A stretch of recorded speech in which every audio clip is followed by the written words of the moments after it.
Isaiah 46 verse 4, I have made you, and I will carry you. I will sustain you, and I will rescue you.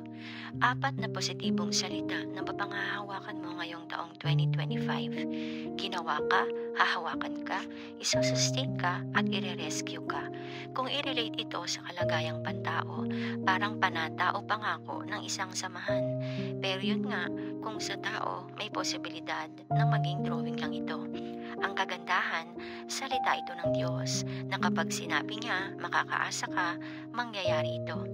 Kaya sa panibagong taong ito, pagbabalik tanaw sa nakalipas na taon, ang aking ginawa at nabatid ko ng lubusan, totoo, naging napakabuti ng Diyos. Hindi ako, kami nakaligtas sa pagsubok, sa problema, sa kalungkutan, sa alalahanin, sa pagdududa, sa mga panghihina ng parehong katawan at espiritu, at maging sa pangkalahatang kalusugan ng aking mga mahal sa buhay, pati na ako. Oo, lahat iyon dumaan din sa akin. Lahat naman tayo. Sabi nga, habang naglilingkod ka, lalo kang susubukin. Hindi upang masira ka o sumuko ka, kundi upang maging matatag ka at makapulot ng aral mula roon.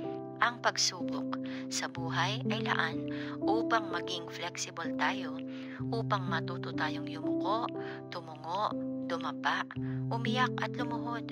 Ito ang magdadala sa atin upang lalo nating kilalanin ang higit na magagawa ng Diyos.